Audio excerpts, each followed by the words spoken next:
Today on CityCast Chicago, Valentine's Day is a reminder that the journey to find love can be long and exhausting, but also sometimes exhilarating and joyful. And most people have to go on quite a few bad dates to get to the good ones. Today, we're talking best and worst dates to get you in the Valentine's Day spirit. It's Tuesday, February 14th. I'm Simona Licea in for Jacoby Cochran, and this is what Chicago's talking about.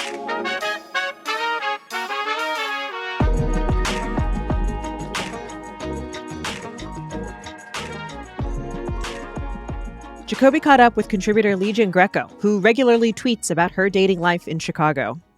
Lee, welcome back to CityCast. Hey, Jacoby. Thanks for having me. Last time we talked about the dating scene, your ass was at a horny farmer's market in Logan Square. Now we're in the Valentine's Day season, and we thought of you for this segment, not only because every time we get together, it's hilarious and honestly, before the conversation started, pretty inappropriate, but because of a recent tweet you posted. Lee, can you read that tweet for me and for CityCast listeners? Oh, boy. Yeah, this tweet. So, quote... This is after a date that I had. I said, explain stealth aircraft on a date tonight, and now I fully comprehend the unique high that comes from mansplaining. In completely unrelated news, I am still single. What's the story behind this tweet, Lee? But prior to this, how was the day going? So I think this was one of those dates that I've had in Chicago, which is just kind of, it's meh. And not to say it's bad. I think we were both of the mutual understanding when the date ended. Like, we didn't even say, like, hey, would love to see you again, or like pretend to even do that. We were just like, this has been 2 hours, and yeah, okay. And so I forgot how this came up, but I think I made a joke or something like, oh yeah, like stealth aircraft. And he was like, I don't know how that works, which, little background on myself, at one time I used to be a defense aviation reporter, so I know a little bit about stealth aircraft. But I did not know this about you. Quite fascinating. This is my secret life back in DC that I had. This is your party trick. I can explain the fleet of fighter jets that we currently have in operation. Exactly. But normally if I mention that to a guy, then I end up getting mansplained. Like, even if he knows that I literally covered the F-35 fighter jet program, he'll be like, but do you understand this about it? And I'm like, yeah, I visited the plane. You know, how would you rate your dating experience in Chicago? Are the dates that you go on as a cisgendered heterosexual woman, pretty average?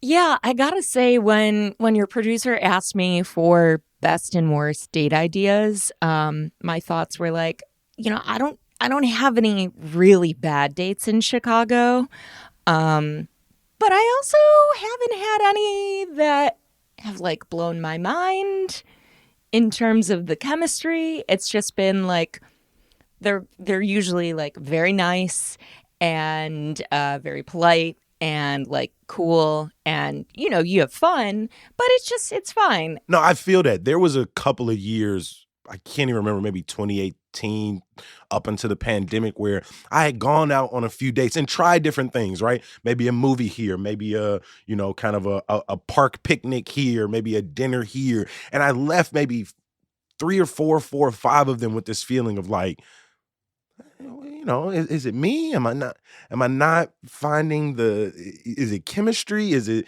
just where I am in my life right now? And so you kind of leave a lot of those experiences where, again, it wasn't terrible, or it wasn't, oh my God, I missed an opportunity here. A lot of them just sort of end up in this sort of meh place, right? So we asked listeners and Hey Chicago readers to send up some of their stories of their best and worst dates. And we're going to start with the bad dates because those were the ones very easy for people to remember. So let's listen to a couple of those. Hey, this is Michael Hines calling from Berlin, Germany. But before moving here, I was in Humboldt Park. I met up with someone on a dating app, and she decided to go see a movie at a Wes Anderson film festival. I'm not a Wes Anderson fan. and she chose the first movie he ever got made, which is called Bottle Rocket. So it's old, doesn't look good, not really my kind of humor. And to make it all better, she falls asleep as soon as the movie starts, and she sleeps through the entire movie. Yeah, I've seen the movie Bottle Rocket next to a sleeping first date, and don't ever want to do it again. Hey, I definitely fell asleep in some movies. I dig a couple of the Wes Anderson I've never joints. fallen asleep during a movie. I understand where they're coming from. Movie dates, they're difficult. First dates, especially if they're the only thing you're planning to do, sort of a dinner and a movie kind of vibe. But yeah, if I never met a person and they suggested we go watch a movie and then they fall asleep during the entire movie, yeah, that's a that's a doozy right there. To me, I also feel like not to be like, oh, I'm a film nerd. Like, I don't want to sound like a film bro or something here. But that to me says that you have a fundamental disrespect for cinema. Like, I just went to Music Box last week to see one of the movies from the Billy Wilder retrospective. And if you fell asleep during Ace in the Hole, you're dead to me.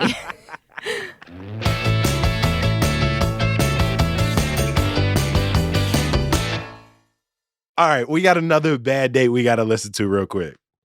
My name's Tom Snydecker. I live actually in Evanston, but this bad dating took place mostly in Rogers Park, I would say. So as far as first dates go, it was pretty unremarkable. It was the sort of first date where it was just kind of getting to know you. The one thing that I thought was a little strange was I came out of the date not really understanding what she did. She said she was a graduate student and it was something along the lines of leadership, or enhancing her like life potential through leadership. Following that, I looked up this place. I Googled it, and this is where I type in the name of the place, and it comes up. This place, cult, right? Is it a cult? And there's all these articles and forum posts. And actually, the first Google result is an article on the institution's website refuting the fact that they're a cult. And I'm thinking, usually if you're not a cult, you don't have to have the first Google search result for your institution being about how you're not a cult. Usually it kind of goes without saying. Honestly, rent high, eggs high. If Colts is offering room and board, I might consider it my damn self. 3 square meals a day. I'll do a couple chores. Jacoby, what if they make you do weird stuff? I just feel like some Colts is like more relaxed than other Colts. Like, I don't know. If it ain't on no weird and the room and board is free, not all Colts are the same. Like, Anyone here that has done improv in Chicago, gotta say. Come on. I just was performing over at the IO. I'm like, if you decide to be in an improv troupe for no money 5 times a week for 3 people in the audience, you in a cult, folks. You was in a cult.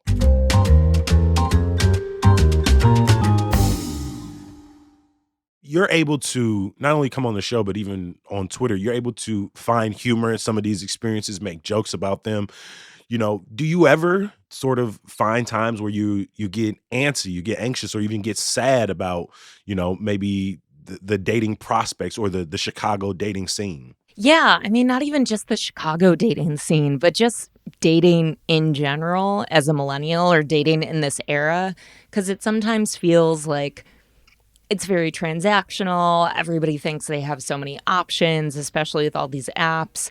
And so, yeah, it can get exhausting. So, yeah, I mean, I think that's maybe why I make a lot of jokes about dating. I hope when people see my Twitter, they're not like, oh, this girl complaining about dating again.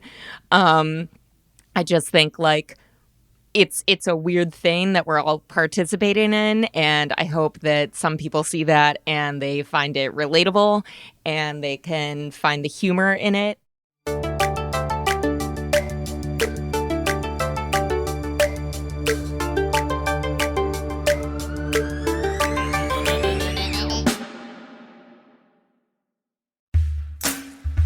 What's up? It's Jacoby, host of CityCast Chicago.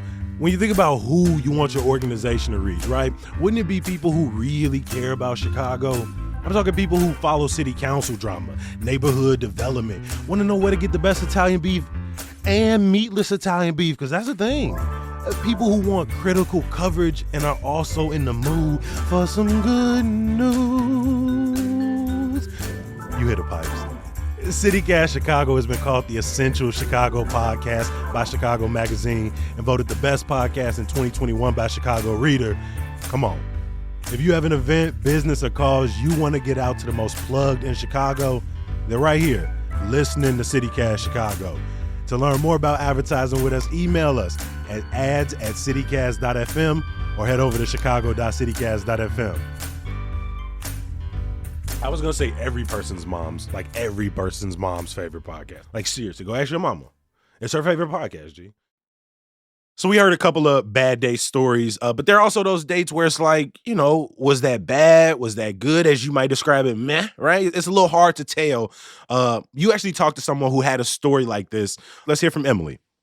I met this guy on Bumble, and he was a magician from London, and he ended up giving me a private magic show in my living room. Lots of kind of weird mind reader stuff, not just sleight of hand, but really weird mentalist kind of shenanigans. But I was into it. And we ended up heading to the bedroom after a little bit. And he had mentioned, something about magic tricks. And I was like, oh, do you ever pull any of those out in the bedroom at all? And he sat up and he pulled a €1 coin from my nethers. From yours? From mine, yeah. I lost it. I had no idea where he got it from. I don't know. And to clarify, he doesn't have any pockets at this time or anything. No, he is fully nude. I don't know where it could have come from. Maybe he snuck it in my bed beforehand. Maybe he had a little butthole action. I don't know. He's done that before. He's absolutely pulled that before. I know he has. I know I'm not special. He wasn't really great. The sex was awful, but the magic part was awesome. He let me keep the euro. Well, yeah, he probably wouldn't want it back. No, I don't think so either.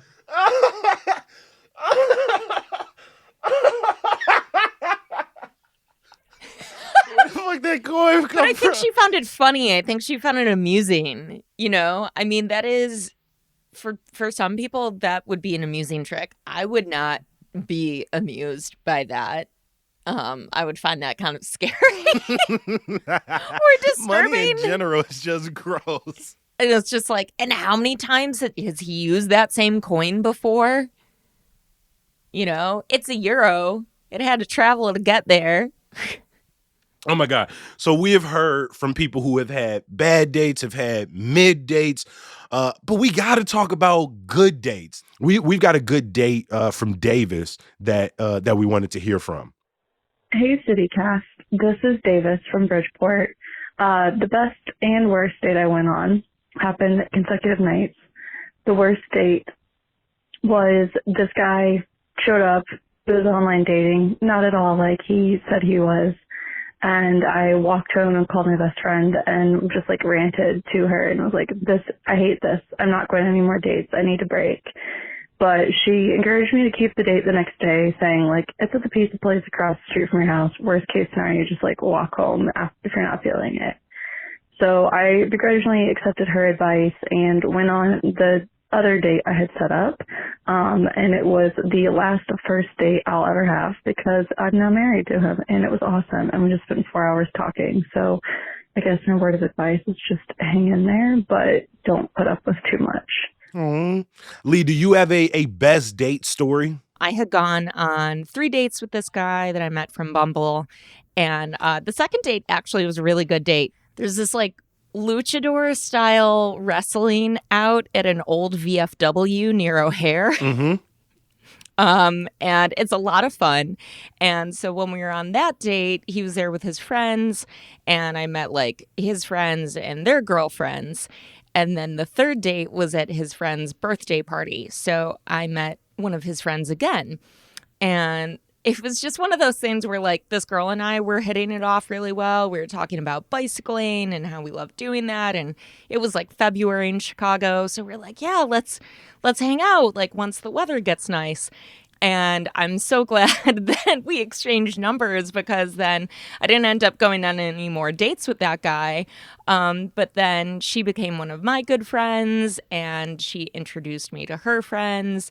The whole group of us do like weekly Sunday dinners together. And so, yeah, I think like the lesson is not every date has to lead to your future husband or whatever, but it can lead to other really great things. And like, it's super important to me that I have this core group of friends now in Chicago. And weirdly, I never would have had that if I didn't put myself out there on all these dates.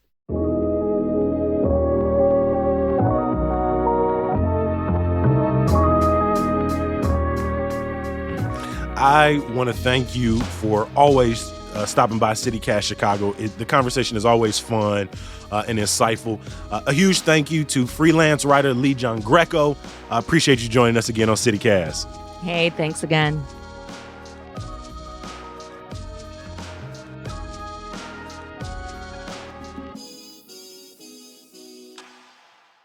And here's some more good day stories to brighten out your day. Hey, it's Jermaine from South Loop, and I want to tell you all about how me and my partner Rashid brought in our first year in the city. And we were trying to find something that was like super Chicago-y to like really ring in like this first year that we spent together in Chicago. So we found the mini golf obstacles over at the Maggie Daley Park in the city. And they were super fun. They were like very cute, like obstacles. It was a super fun night, and yeah, it was like, I got to kiss my man under the stars and stuff. So I did lose, but that's besides the point. We were celebrating something more than winning or losing. If I won, I wouldn't be saying that, but whatever. But yeah, that was my favorite date in the city. Jenny in Lincoln Square, my first date story with my wife, Kelly. Our first date was on May 11th, 2018. I had double booked our date, which I guess is something that I commonly do. And I knew I was running late. She pushed it back an hour. Then she shows up maybe a half hour later than that time. And you could tell she was a little tipsy already. I'd already had a couple glasses of white wine. But then she showed up and she was really funny and really sweet. And we tried a bunch of wine, and we ate French fries, which sophisticated people who drink wine do. And then I think Kelly asked, well, yeah, I was like, well, let's do you want to get this party going? And so we ended up taking, from River North, we took an Uber to Andersonville. Mm-hmm. And I held her hand in the car. She did. She held my hand in the car. Smooth move. Yeah. And we ended up having a couple bourbons. A couple. And that's all the story that we want to share. Yeah. And then the date just ended there. Nothing else happened. And now we're married and we have beautiful twin baby girls. That day, though, I was like, I'm going to marry her. And we did get married. We did it.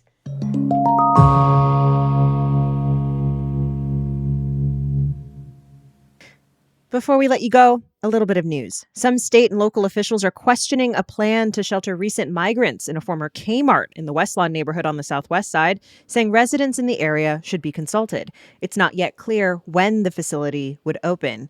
In Woodlawn, police issued citations last week to protesters who tried to enter a new immigrant shelter there. Tina Fey and Amy Poehler are returning to Chicago. Tickets go on sale Friday for their joint tour. The Second City alums are stopping at the Chicago Theater in May. And some more good news to get you through. Tomorrow is the last day to vote CityCast Chicago as Best Podcast and Hey Chicago as Best Newsletter in the Reader's Best of Chicago. Find us under the City Life category at the link in the show notes. Hope you have a wonderful Valentine's Day. We'll be back in your feed tomorrow. Talk to you then.